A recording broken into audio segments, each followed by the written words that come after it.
नमस्कार। आप सभी का दिल से स्वागत है। बॉलीवुड की दुनिया ऐसी है जहां किस्मत का कोई तय समय नहीं होता। ये कब, कहां और कैसे पलट जाए कोई नहीं जानता। इस वीडियो में हम आपको एक ऐसा गाना सुनाने जा रहे हैं जिसने लाखों दिलों को झकझोर कर रख दिया। पहले यही गाना बेकार समझा गया, लेकिन बाद में इसी ने हर जगह टहलका मचा दिया। क्या आप यकीन कर सकते हैं कि जिस गाने ने पूरे देश को झूमने, गुनगुनाने और दीवाना बनाने पर मजबूर कर दिया, वही गाना एक समय पर पूरी तरह बक्से में बंद कर दिया गया था? जी हां, यह वही धुन है जिसे एक या दो बार नहीं बल्कि कई सालों तक किसी फिल्म ने स्वीकार करने से इनकार कर दिया था। लेकिन वक्त ने करवट ली और जो चीज कभी रिजेक्ट समझी गई थी वही आगे चलकर लीजेंड बन गई। आज हम बात कर रहे हैं बॉलीवुड के एक ऐसे यादगार और कल्ट क्लासिक गाने की जिसने न सिर्फ एक बागी और अनोखे स्टार के करियर को नई ऊंचाइयों तक पहुंचाया, बल्कि एक संघर्ष कर रहे युवा संगीतकार को भी रातों रात शोहरत और पहचान की दुनिया में ला खड़ा किया। तो आखिर वह जादुई गाना कौन सा था? इसकी पूरी और दिलचस्प कहानी हम आपके सामने विस्तार से रखेंगे।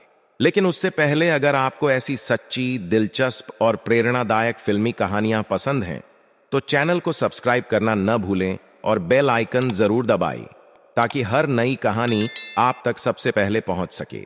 यह गाना था ओ हसीना जुल्फों वाली, ओ हसीना जुल्फों वाले जाने जहां, जो बॉलीवुड की मशहूर फिल्म तीसरी मंजिल 1966 का एक अमर और ऐतिहासिक गीत है। यह कहानी हमें ले जाती है 60 के दशक के उस सुनहरे दौर में जब हिंदी सिनेमा में संगीत एक नई दिशा की ओर बढ़ रहा था। उस समय एक युवा और प्रतिभाशाली संगीतकार अरुण प्रकाश चंद्रादेव बर्मन अपनी अनोखी सोच और नई धुनों के साथ इंडस्ट्री में कदम जमा रहे थे। उनके दिमाग में ऐसी धुनें थीं जो अपने समय से बहुत आगे थीं और सामान्य संगीत से बिल्कुल अलग थीं। लेकिन शुरुआत में उनकी रचनाओं को तुरंत स्वीकार नहीं किया गया और उन्हें अपनी पहचान बनाने में कठिनाइयों का सामना करना पड़ा। कई बार ऐसा हुआ कि उनकी धुनें अलग अलग फिल्मों में इस्तेमाल नहीं हो सकीं और लंबे समय तक सुरक्षित पड़ी रहीं। फिर भी यह समय उनके लिए हार नहीं बल्कि सीखने और मजबूत बनने का दौर था। उसी समय बॉलीवुड में अलग अलग प्रोडक्शन हाउस में नई नई फिल्में बन रही थीं और संगीत की दुनिया में प्रतिस्पर्धा तेज हो रही थी। पुराने और नए संगीतकारों के बीच यह मुकाबला चल रहा था कि कौन सबसे अलग और प्रभावशाली संगीत दे सकता है। अरुण प्रकाश चंद्रादेव बर्मन के लिए यह समय एक परीक्षा जैसा था, लेकिन उन्होंने कभी अपनी रचनात्मकता को कमजोर नहीं होने दिया। उनकी सोच हमेशा पारंपरिक संगीत से आगे थी और वे कुछ नया और अलग करने के लिए लगातार प्रयास करते रहे। इसी संघर्ष के दौरान उन्हें कई मौके मिले, लेकिन हर बार पूरी सफलता नहीं मिल सकी। इसके बावजूद उन्होंने हार नहीं मानी और लगातार मेहनत करते रहे। यही मेहनत आगे चलकर उनकी सबसे बड़ी ताकत बनी। फिर वह समय आया जब एक फिल्म के लिए तेज, ऊर्जावान और आकर्षक गाने की जरूरत महसूस की गई। निर्देशक चाहते थे कि ऐसा गाना बने जो सिर्फ सुनने में अच्छा न लगे बल्कि देखने वालों को भी झूमने पर मजबूर कर दे। इसी समय अरुण प्रकाश चंद्रादेव बर्मन की पुरानी धुनों में से एक धुन को फिर से चुना गया। उस धुन को थोड़ा नया रूप देकर आधुनिक बीट्स और नए अंदाज के साथ तैयार किया गया। यही धुन बाद में एक जबरदस्त गीत में बदल गई जिसने पूरी फिल्म इंडस्ट्री को हिला दिया। रिलीज के बाद यह गाना तुरंत लोगों के दिलों में बस गया और हर जगह इसकी चर्चा होने लगी। यह गाना एक सुपरहिट बन गया और अपनी अलग पहचान बनाने में सफल रहा। इस गीत को स्वर दिए महान गायक मोहम्मद रफी और प्रसिद्ध गायिका आशा भोसले ने। रफी साहब की दमदार आवाज और आशा जी की मधुरता ने इस गीत को और भी खास बना दिया। दोनों की आवाज का मेल इस गीत को एक अनोखा और यादगार अनुभव बना गया। रिकॉर्डिंग के दौरान हर सुर और हर भाव पर बहुत ध्यान दिया गया ताकि गाना पूरी तरह प्रभावशाली बने। इसी कारण यह गीत सुनते ही सीधे दिल को छू जाता है। इसकी धुन और प्रस्तुति ने इसे आम गानों से बिल्कुल अलग बना दिया और यह जल्द ही हर जगह लोकप्रिय हो गया। यह गीत फिल्म तीसरी मंजिल का सबसे बड़ा आकर्षण बन गया। इस फिल्म में टोटल 10 गाने थे जिसमें मोहम्मद रफिया ने गाए और 4 आशा भोसले ने।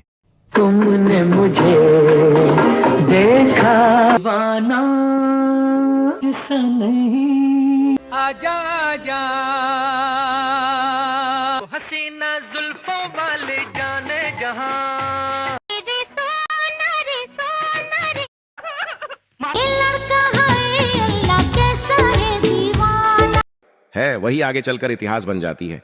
यह कहानी मेहनत, लगन और रचनात्मकता की शक्ति का एक शानदार उदाहरण है और यह गीत आज भी संगीत प्रेमियों के दिलों में अमर है। फिल्म की सफलता में इस गीत का बहुत बड़ा योगदान रहा क्योंकि इसी ने दर्शकों को सिनेमा घरों तक खींचा। अभिनेता शम्मी कपूर की ऊर्जा और नृत्य ने इस गीत को और भी अधिक प्रसिद्ध बना दिया। इस गीत के बिना फिल्म की पहचान अधूरी मानी जाती है।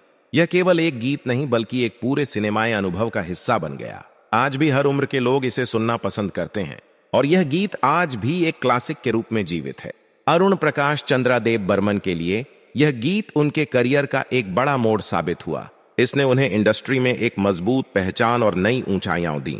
इसके बाद वे हिंदी फिल्म संगीत के सबसे नवाचारी और महान संगीतकारों में गिने जाने लगे। उनकी संगीत शैली ने आने वाले वर्षों में पूरी इंडस्ट्री को प्रभावित किया।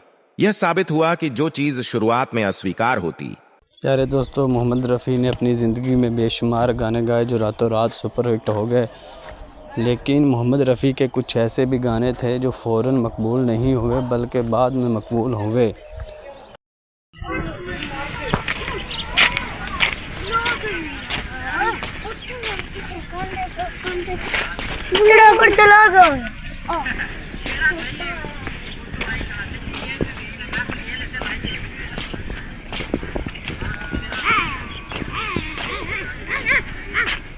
ठीक है, मामा देखता हूँ। यूट्यूब यार भाई कुछ ले वीडियो बना जाते हैं माशाल्लाह। ये हम क्लोज करूँगे।